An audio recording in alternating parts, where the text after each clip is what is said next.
Mon père a dit que mon mariage pouvait attendre la fête de fiançailles de Meghan. J'ai murmuré « je comprends » et j'ai raccroché. 6 heures plus tard, ma mère hurlait sur ma boîte vocale. Mon mari a juste souri et a dit « ils m'ont cherché sur Google ». La voix de mon père était si désinvolte qu'il m'a fallu 4 secondes entières pour comprendre qu'il était en train de démanteler ma vie. Pas de l'élever, pas de la secouer. Complètement, presque agréablement égal. Comme on reporte un rendez-vous chez le dentiste ou qu'on demande à quelqu'un de déplacer sa voiture de son allée. Tu dois reporter, Émilie. Juste le repousser de quelques mois. Appelle-les fournisseurs. Tu fais un petit truc de toute façon. J'étais debout dans la cuisine de la maison de ville que Daniel et moi partagions, une main autour d'une tasse de café qui avait refroidi 3 heures auparavant, l'autre pressée à plat contre le comptoir de marbre, car quelque chose dans mes jambes commençait à lâcher. Étalé sur la table de la salle à manger derrière moi, il y avait les décisions d'une année entière. Des plans de table, des RSVP en carton ivoire, des échantillons de ruban, un programme des fournisseurs laminés que j'avais révisé 14 fois et imprimé un mardi soir à 23 h, parce que les couleurs du premier jet étaient légèrement décalées. 50 000 $. 347 jours de planification. 4 semaines avant le mariage. Meghan a enfin son moment, a dit mon père. Tu dois t'effacer. Et puis, parce qu'il n'avait jamais, en 28 ans sur cette terre, été satisfait de simplement me blesser quand il pouvait aussi me menacer. Il a ajouté la partie qui a transformé le sol en eau sous mes pieds. Si tu n'annules pas, dit-il, baissant la voix à quelque chose de calme et de venimeux, pas un seul membre de cette famille ne sera à ta petite fête, et je m'assurerai que tous nos proches sachent à quel point tu es égoïste. Nous. Comprenons-nous? Petite fête, je suis resté là et j'ai senti quelque chose quitter mon corps. Pas de façon dramatique, pas dans une vague de larmes ou un cri. Plutôt comme une veilleuse qui s'éteint. La petite flamme persistante d'espoir que j'avais entretenue pendant 28 ans. Celle qui murmurait, peut-être que cette fois ils viendront. Peut-être que cette fois tu seras suffisante. Elle s'est éteinte. Sans cérémonie. Je comprends, ai-je dit dans le téléphone. Ce n'était pas un accord. C'était le son de quelque chose qui mourait. J'ai raccroché et j'ai laissé le téléphone tomber sur le comptoir. De l'autre côté de la salle à manger, mon fiancé Daniel Whitmore leva les yeux du plan de table qu'il avait soigneusement arrangé. Il portait un t-shirt universitaire délavé et un jogging gris, un petit mètre ruban à la main, ses lunettes de lecture légèrement de travers. Il avait l'air exactement de ce qu'il présentait toujours, un homme calme, doux, profondément modeste, qui se trouvait m'aimer avec une constance qui, même après 3 ans, me rendait désorienté de la meilleure des manières. Il observait mon visage. Quoi qu'il y ait vu, cela lui fit poser le maître ruban. Émilie, dit-il, juste mon nom. Mais sa voix avait complètement changé de registre. J'essayais de parler et ne produisis rien. Ma gorge s'était scellée. J'ai secoué la tête et les mains. Je les remarquais de loin. La façon dont on remarque le temps à travers une vitre. Nous tremblions. Je dois revenir en arrière. Je dois vous dire qui sont ces gens. Parce que sans cela, ce qui suit n'aura pas de sens. L'ampleur de ce qui s'est passé cette nuit-là exige un contexte, et le contexte exige de l'honnêteté sur la famille d'où je viens. Mes parents sont Richard et Helen Grayson. Mon père a passé 30 ans en tant qu'administrateur d'entreprise de niveau intermédiaire et a pris sa retraite avec une confortable pension et un énorme sens de sa propre importance. Ma mère n'a pas travaillé en dehors de la maison depuis 1991 et a consacré les décennies suivantes à l'occupation à plein temps de gérer la vie de ma sœur et de soigner l'image sociale de leur famille. Ils vivent dans une maison de 4 chambres dans une banlieue techniquement huppée et fonctionnellement suffocante. Et ils ont passé toute mon existence à me traiter comme un personnage secondaire. Dans une histoire qui a toujours été, exclusivement, celle de Meghan. Ma sœur Meghan a 30 ans, 8 mois de moins que moi. Oui, vous avez bien lu, des jumeaux irlandais, un fait que ma mère n'a jamais mentionné sans faire en sorte que mon existence ressemble à un inconvénient logistique. Meghan est belle d'une manière qui rend exceptionnellement bien en photo. Elle est charmante de la manière spécifique et ciblée des gens qui n'ont jamais eu besoin de développer une réelle profondeur. Elle a un talent pour fabriquer des crises précisément au moment où la vie de quelqu'un d'autre requiert de l'attention. Et mes parents ont passé 3 décennies à récompenser ce talent si minutieusement que je ne suis même pas sûr qu'elle sache encore qu'elle le fait.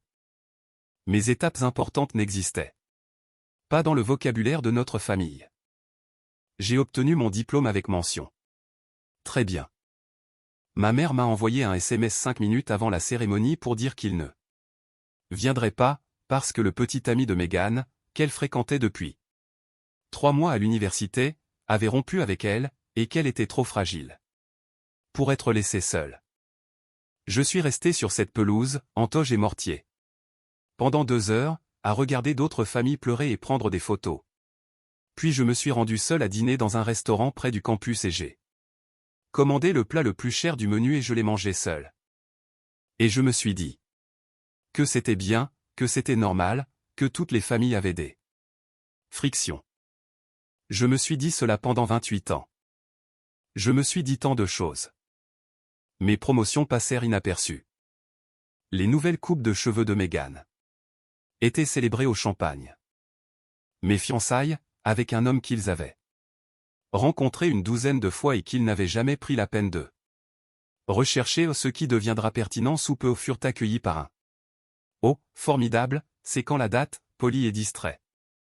La planification de mon mariage, entièrement et exclusivement financé par moi, sans la moindre contribution de mes parents, fut traitée comme un passe-temps amusant que j'avais développé. Le genre de choses que l'on reconnaît comme on reconnaît le jardin d'un voisin. Légèrement, brièvement, sans réel intérêt. Mais ce mariage était le mien.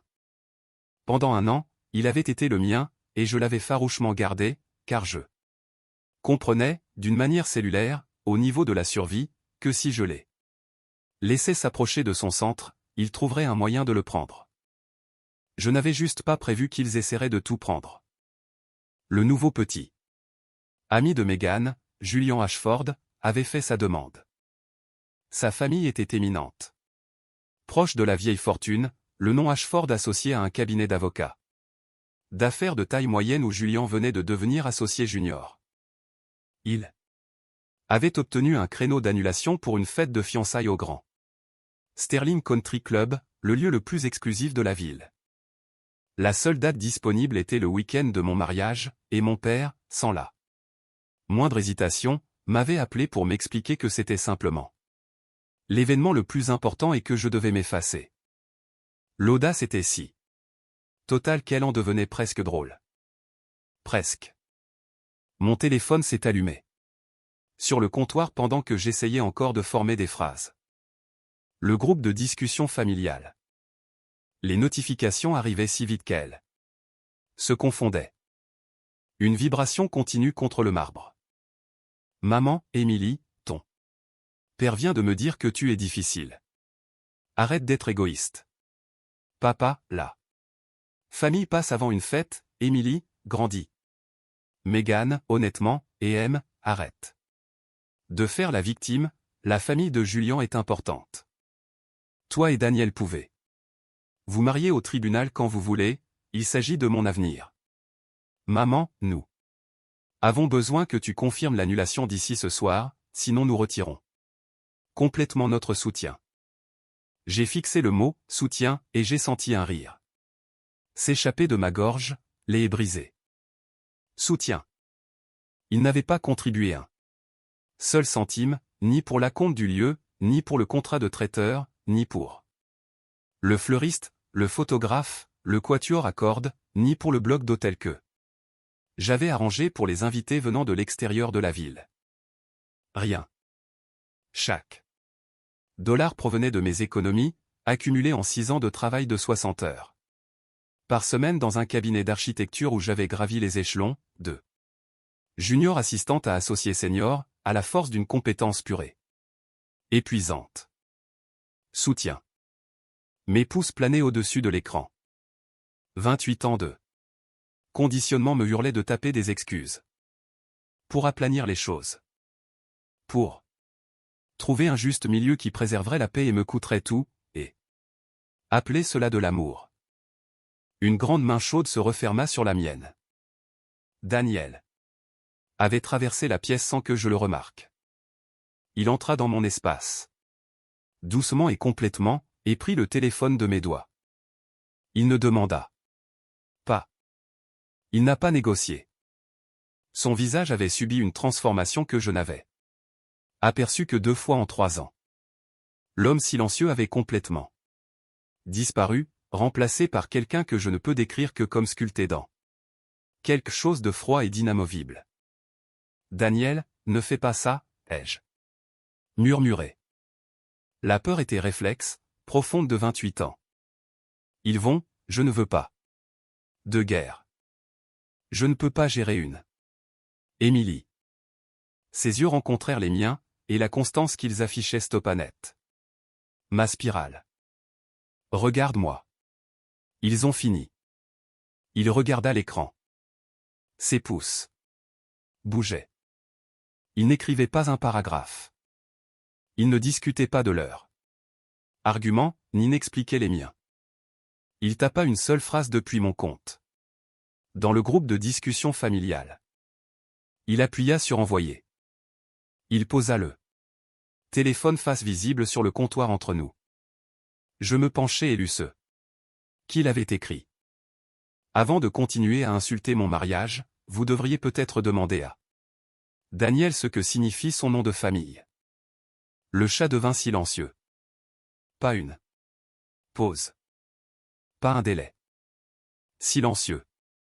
Le barrage de messages du genre mitrailleuse s'arrêta comme si quelqu'un avait coupé le courant de tout le bâtiment. 1 minute. 2. La cuisine était si silencieuse que j'entendais le frigo ronronner. J'entendais mon propre rythme cardiaque. J'entendais Daniel respirer, lentement et régulièrement, observant le téléphone. Avec la patience de quelqu'un qui savait déjà exactement comment la scène suivante allait se dérouler.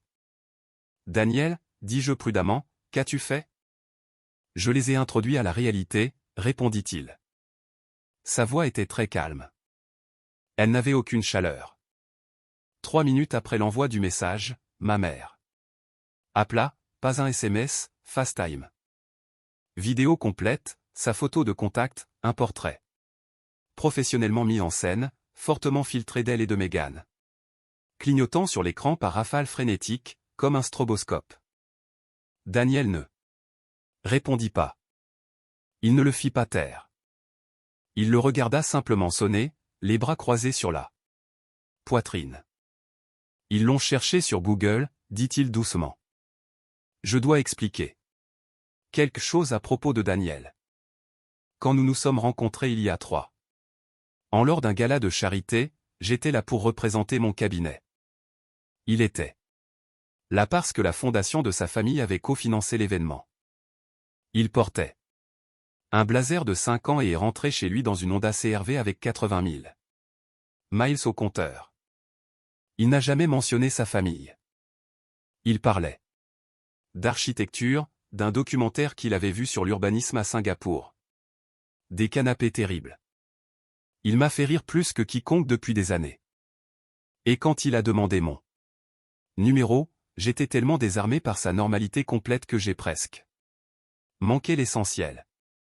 J'ai découvert sa famille 3 semaines après le début de notre relation, par un collègue qui nous avait vu dîner et qui m'avait pris à part après, avec l'expression de quelqu'un qui annonçait une nouvelle qu'il n'était pas sûr que je puisse digérer. Whitmore Enterprises, immobilier. Hôtellerie, développement, des milliards de dollars, la moitié de l'horizon de notre ville, y compris le Grand Sterling Country Club, détenu et exploité par Whitmore Hospitality. Son père, Gerald Whitmore, était le président du conseil d'administration Daniel était l'unique héritier. Il conduisait un CRV de 5 ans parce qu'il ne se souciait vraiment pas d'eux. Montrer quoi que ce soit à qui que ce soit. C'était l'une des 40 choses que j'aimais chez lui. Mes parents l'avaient rencontré. Ils avaient dîné avec lui. Ils l'avaient observé lors des fêtes et des réunions de famille pendant 3 ans. Et en 3 ans, aucun d'entre eux n'avait pris la peine de taper son nom dans un moteur de recherche. Parce que pour eux, il n'était que le petit ami d'Émilie. Et les choses d'Émilie ne valaient pas la peine d'être investiguées. Jusqu'à présent. L'appel FaceTime s'est terminé et a immédiatement recomposé. C'est terminé. Recomposé. J'ai regardé le cycle 3 fois, la lumière stroboscopique de la photo de contact de ma mère remplissant la cuisine sombre. De quelque chose qui ressemblait presque à une représentation visuelle de la panique. Puis une notification de message vocal est apparue. Daniel l'a touché. Mais sur haut-parleur. La voix de ma mère sortit du minuscule haut-parleur. Et c'était une voix que je n'avais jamais entendue en 28 ans. Fini le mépris. Froid et autoritaire. Fini la cruauté désinvolte. Ce qui la remplaçait, c'était une terreur brute, sans air, à peine contenue.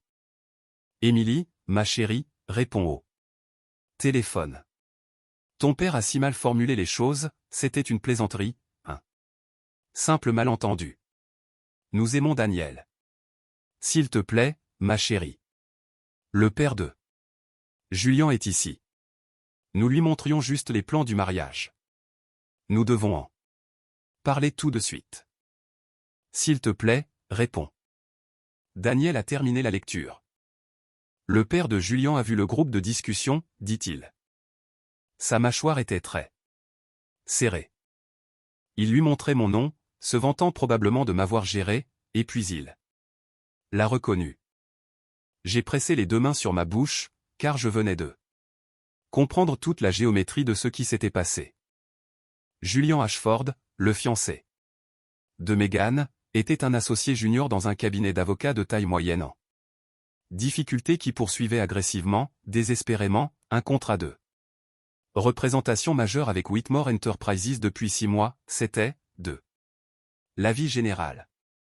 Le contrat qui transformerait entièrement le profil du cabinet.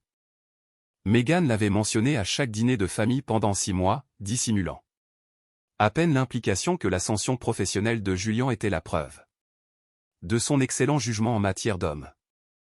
Le père de Julien, associé principal, visage public du cabinet, l'homme dont la poignée de main scellait les affaires, était assis dans le salon de mes parents.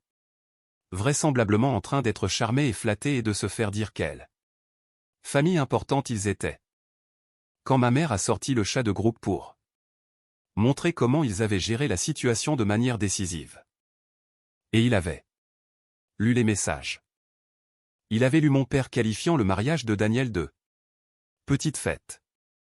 Il avait lu ma mère me traitant d'égoïste. Il avait lu Meghan me disant que Daniel et moi pouvions nous marier au tribunal quand nous voulions.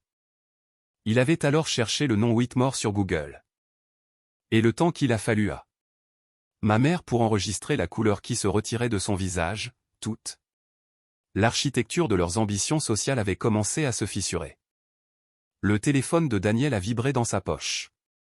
Il l'a regardé, n'a rien dit, et l'a remis dans sa poche. On les rappelle, ai-je demandé. Non. Il m'a attiré contre sa poitrine. Son rythme cardiaque était régulier. Le mien ne l'était pas. On va préparer le dîner. On va manger.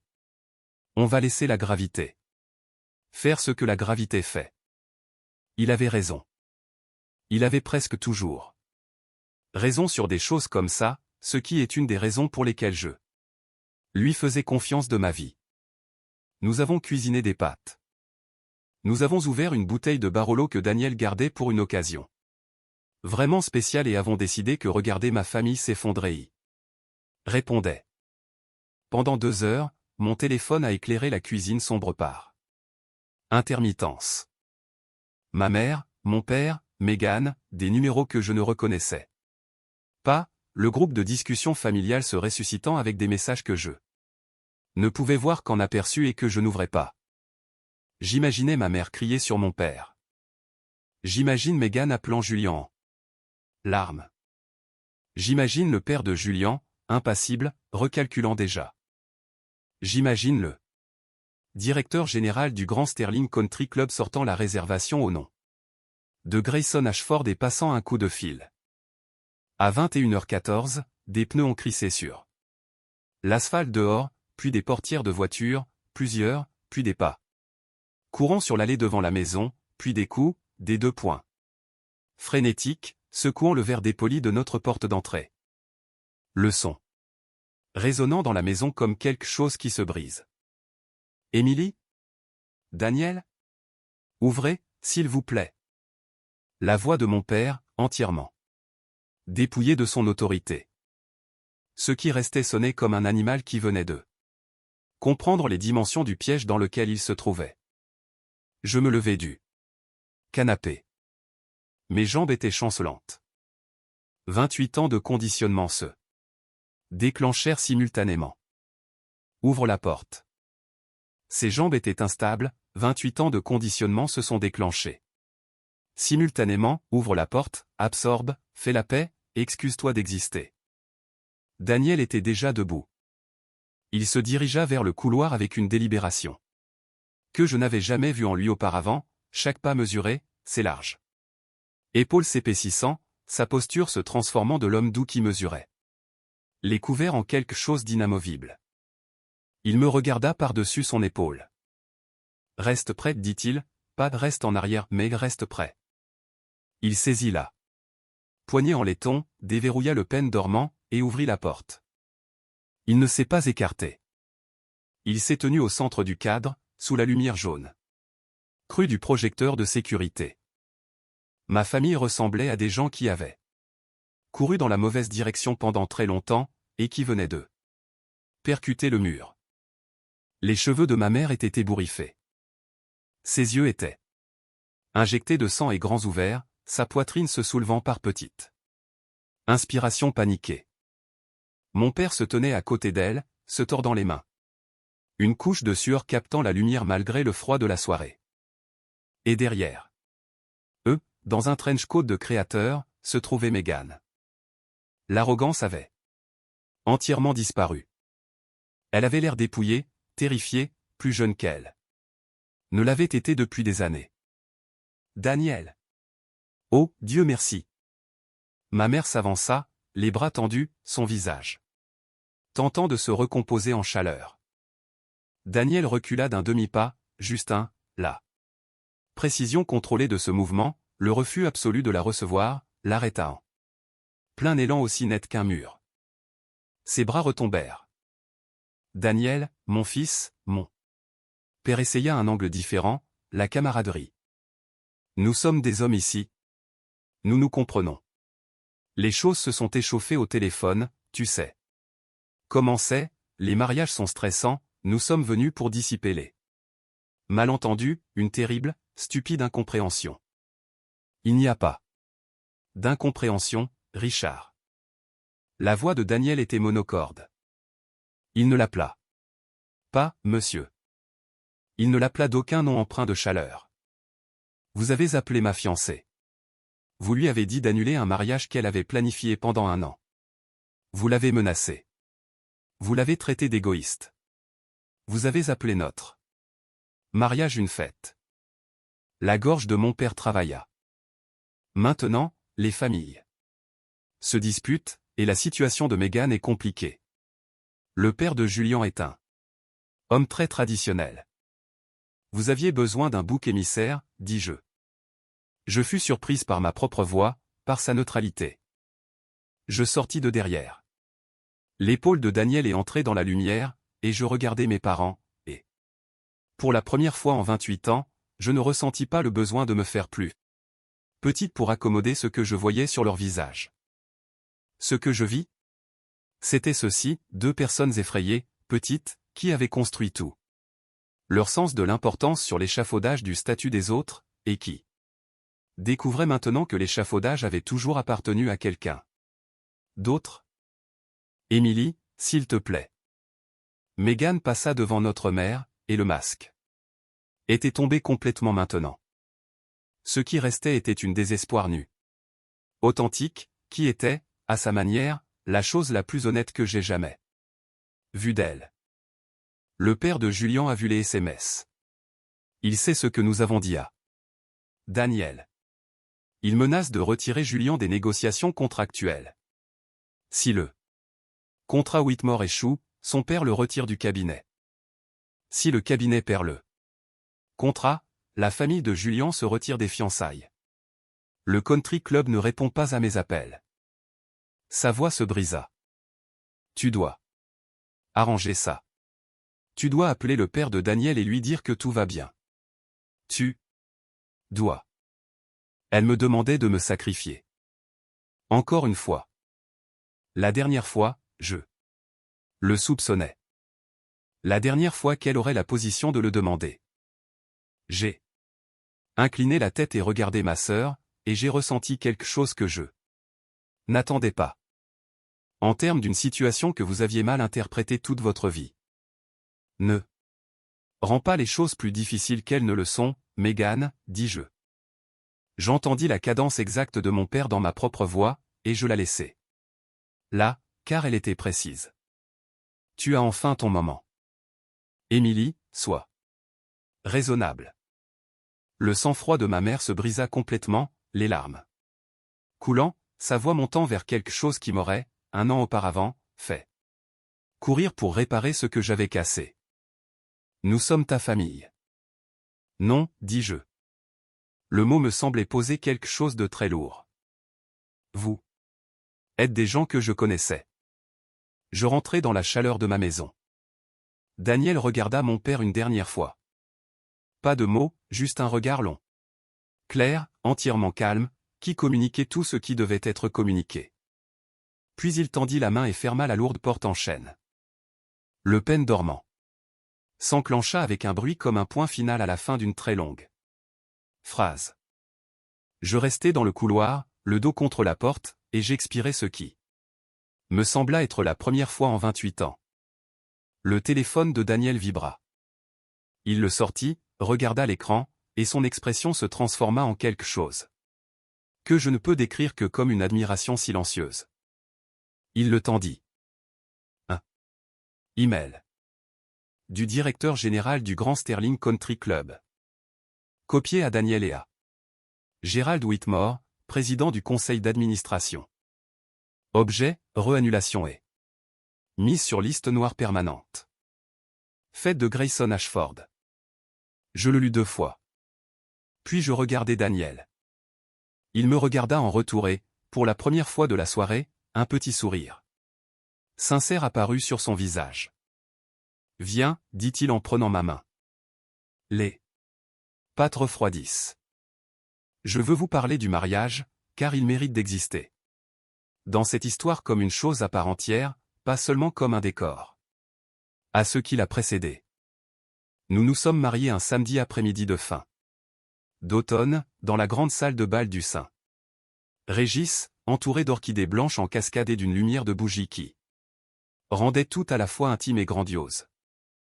Le quatuor à cordes jouait une pièce de Debussy que j'aimais depuis l'université.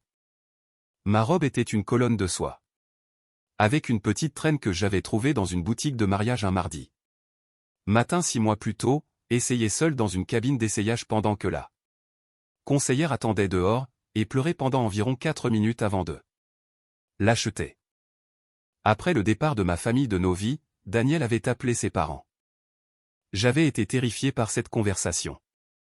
Gerald et Catherine Whitmore existaient dans mon esprit comme des entités corporatives formidables, potentiellement terrifiantes. Ce qu'ils se sont avérés être, ce sont 2 personnes d'une 60aine d'années assises à leur table de cuisine un mercredi soir, qui ont écouté ce qui s'était passé, m'ont posé 3 questions.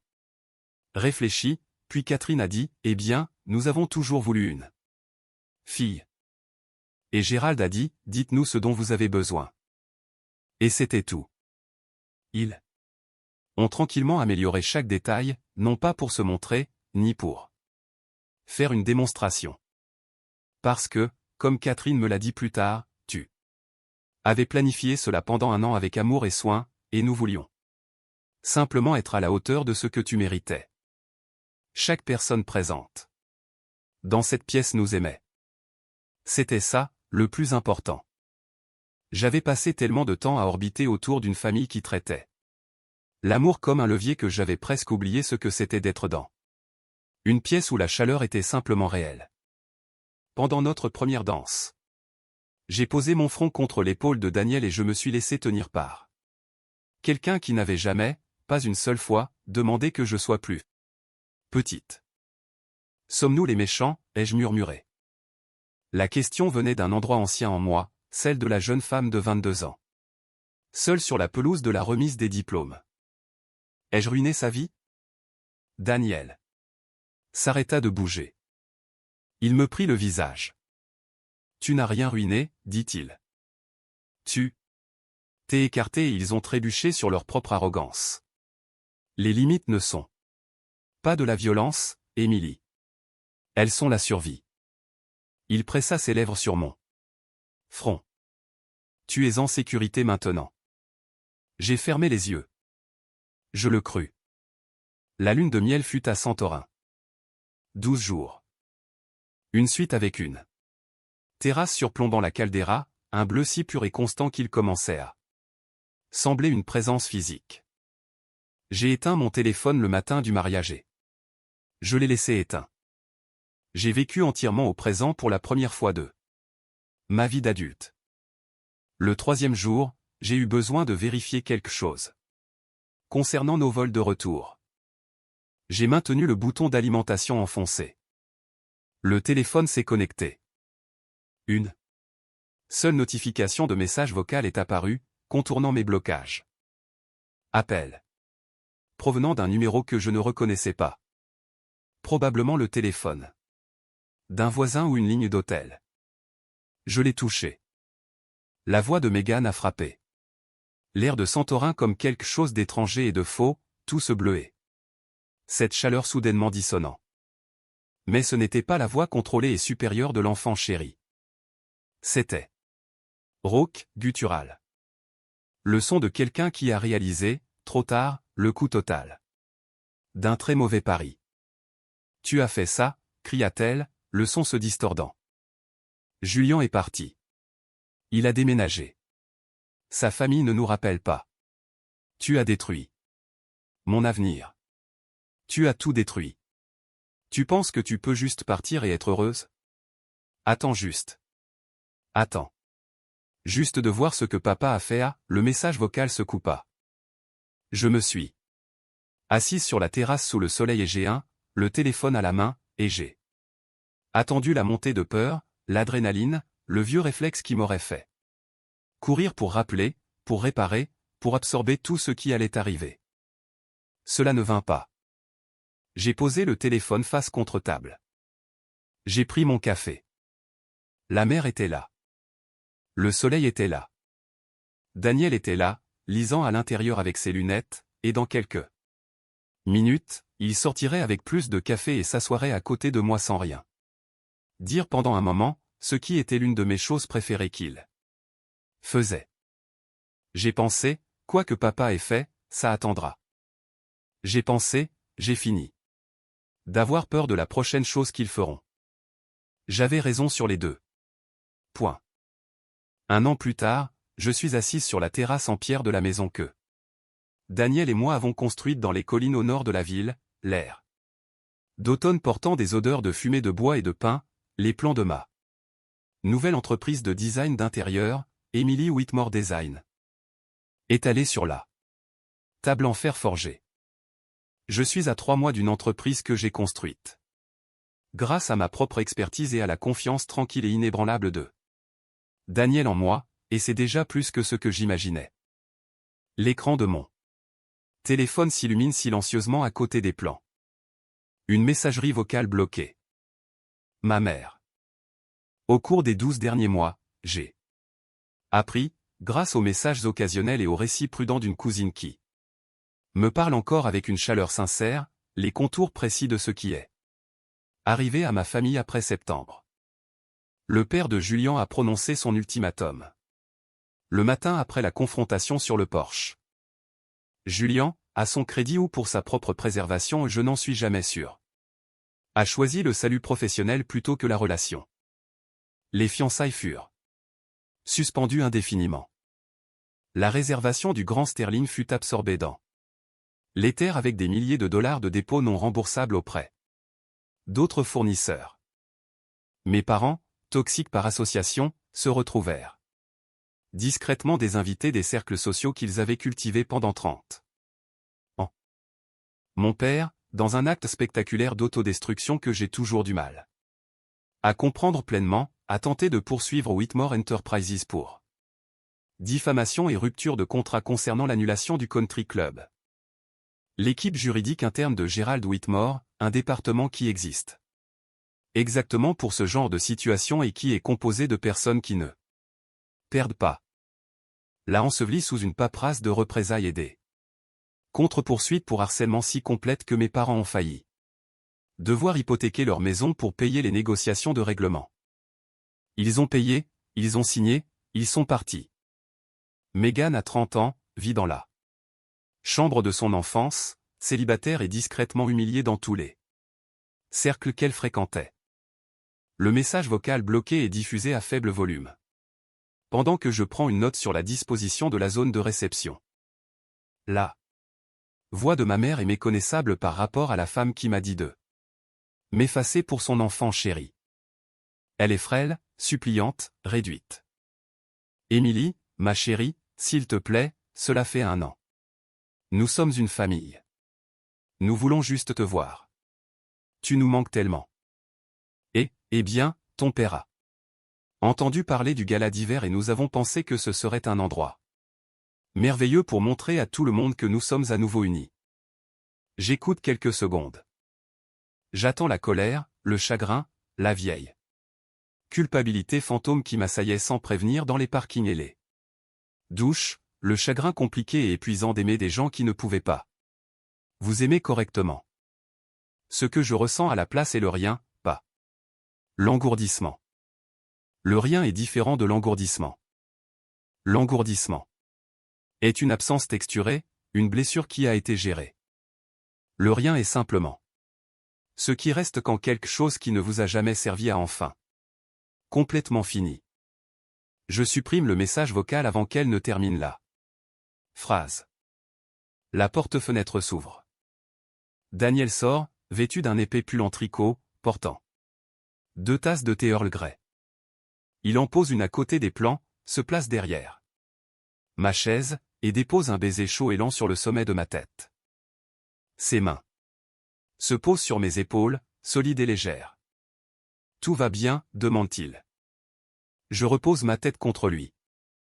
La ville s'étend en dessous de nous dans la lumière de fin d'après-midi, le verre et la pierre captant le soleil, et quelque part là-bas dans cet horizon se trouve le Grand Sterling Country Club.